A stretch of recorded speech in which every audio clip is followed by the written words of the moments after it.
Some breaking news, the latest. Peter Doocy reporting a moment ago that the report that came out yesterday about a second batch of documents that were found, we were never told where they were found. Peter Doocy now reports that they were found at the president's home in Wilmington, Delaware.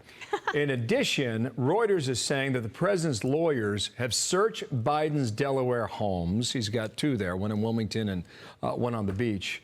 And that's according to the special counsel to the President Biden. Now, we're waiting on him. He should be out in a matter of moments.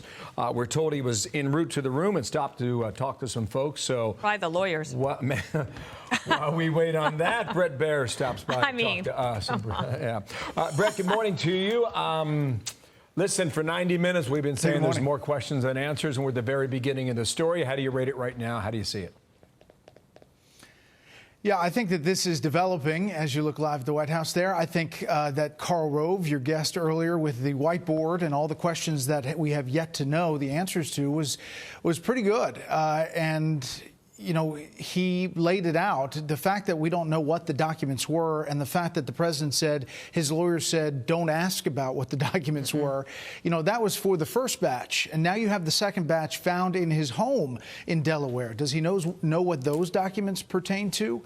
I think that this is really a sticky thicket for the Attorney General, Merrick Garland, who is obviously dealing with the Mar-a-Lago documents and what is going to happen on the DOJ side. But now you have all of these developments and what the president said previously on 60 Minutes and elsewhere about the handling of classified information. Let me just jump in here. Now the report is from Reuters that they were found in his garage at his home in Wilmington, Delaware. Okay. And I was so the comparison. So as in not a locked closet. Yeah. I don't know, Bret. I mean, one of the things that you have to imagine is that the White House thinks, well, there could be even more, right? And they want to try to perhaps get ahead of it. One of the reasons he might be a little bit late is realizing that there might be some questions shouted at him. He hasn't taken any so far. I think it's remarkable that he says that the lawyers told me not to ask what they are, but he's the commander-in-chief. And he's in charge of our national security. Shouldn't he want to know? And it is possible that these are innocuous documents, right? There's a lot of overclassification in the government. But the thing is, the fact remains that if you work in the government and you sign your name that says that you understand the law, you will protect the documents, they will remain in your custody, or they will be returned to the custodian. If you break that law as a lower level person, your life and your career could be ruined. Yeah. And how the statute reads is actually gross negligence of handling of those documents. And that goes back to, remember when we talked about Hillary Clinton's emails and what then FBI Director James Comey, how he read the statute about it, and the legal handling of classified information. So remember, all of this is when Vice President Biden has left office and these documents are then in the civilian Joe Biden's hands, not as Vice President of the United States at that moment. And much like a former president, it's different as apples and oranges as far as numbers of documents so far that we've been told and how they were handled as far as when they were found. But the fact that they were discovered before the midterms and then we get this revelation of these new discoveries after the midterms is kind of troubling. Yeah. Found on the 2nd of November, as you rightly point out. I thought Jonathan Turley nailed it yesterday. He said in the first location, the Penn Biden Center, right around the corner from where you work, Bret, in Washington, D.C. They were moved at least twice that we know of. So, I mean, people knew that these were there, whether they checked, whether they knew it was classified or whether they went in the box, all this stuff we don't know, but we should know. And I think it's going to take some time to know, however. Do you know what the Penn Biden Center does? Because we've learned that he made almost $1 million between the period of 2017 and 2019 to give his name to this center. Right. And it's a think tank. A lot of administration officials were in and out of there as a policy center. And it is from Penn, which, you know, another question on Karl Rove's whiteboard was the foreign donations to the university. And did they go to somehow either pay for then Vice President Biden's salary or somehow tie into the Biden Center. You know, there's all kinds of questions about that just from the university perspective. But this is a think tank designed to create policy for, one would think, the next Democratic administration as they're coming out of the Obama-Biden administration.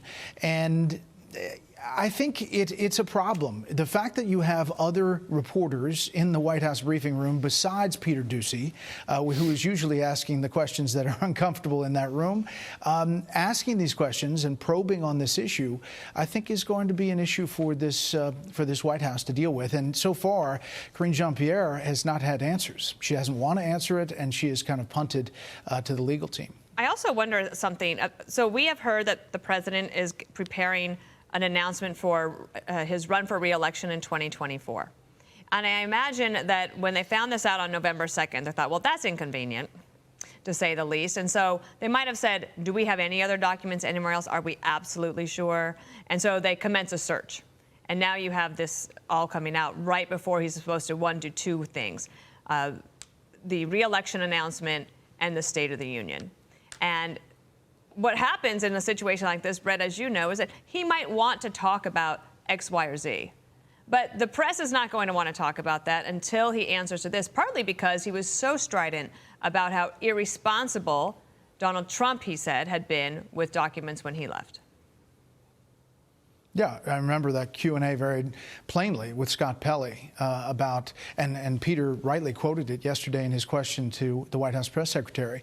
I think that is part of the issue that fuels this. The other part is that, you know, there were a lot of Democrats who were hammering the former president and thereby Republicans running for office in the midterm about his handling of classified information. It was used on the campaign.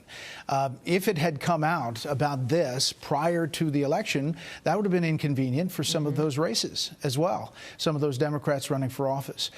So it has to be dealt with. It will have to be a story that continues because we are finding new information in this second batch.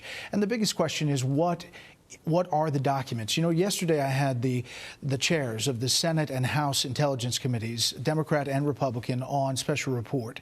And both of them were frustrated that they have not been briefed on anything as far as the documents. Either the Mar-a-Lago documents, they asked for a briefing from the National Director of Intelligence, Avril Lavigne, I'm sorry, Avril Haines, not Levine. She's the singer. I said that yesterday, too.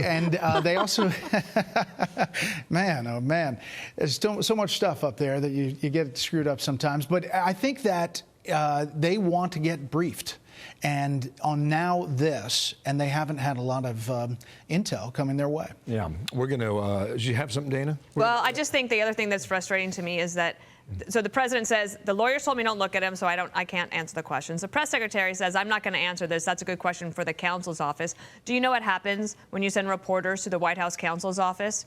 The counsel's office says, call the press secretary, or I'm not commenting. So they're just basically doing a circular no comment zone. And in the meantime, we've been talking about this story that Bloomberg reported with people familiar with the matter saying that both the Mexican and the United States cabinet officials did not have time to talk about the migrant crisis at our southern border, and that this story is important, the documents one, but it also is a way for them to skirt under having to talk about that very real issue as well. Yeah, the fact that he didn't see migrants really in big numbers or didn't talk to any, the fact that there wasn't any focus on that, there are real questions about what the administration is doing there, as we know. They say they ran out of time. Why make the trip? Yeah, then I'd say that no one's leaving this room until we do. Yeah, it would be like talking to the Chinese, not mentioning COVID. Yeah, maybe that happened too. I think that may have happened too. Yep. Yeah. Fascinating. Bret, also on some of the reporting right now, University of Pennsylvania took in $54 million from foreign countries, of which 14.5 came from China. And now we're learning, David Spunt and others are telling us the Department of Education has this available on its website. And Harvard took money, University of South Carolina, Southern California took money. Many of the Ivy League schools took money, and Penn was in the middle of all this. So there'll be questions on that. Bret. I'm Steve Doocy. I'm Brian Kilmeade. And I'm Ainsley Earhart. And click here to subscribe to the Fox News YouTube page to catch our hottest interviews and most compelling analysis.